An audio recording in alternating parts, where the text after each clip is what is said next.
একটা গুনাহ যদি মানুষের সাথে সম্পৃক্ত হয়, ওই ঋণ শোধ না করা পর্যন্ত জান্নাতি ব্যক্তি জান্নাতে ঢুকতে পারবে না।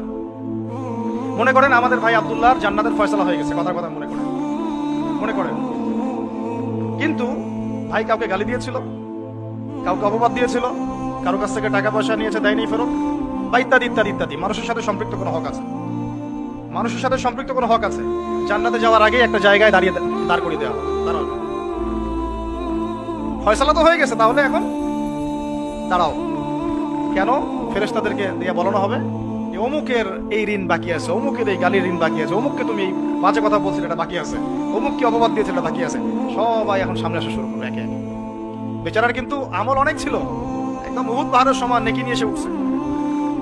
এবার ওখানে কি শোধ করার কোনো সুযোগ আছে? ব্যাস এবার আল্লাহ পাক বলবেন এর আমল নামা থেকে নেকি দিয়ে দিয়ে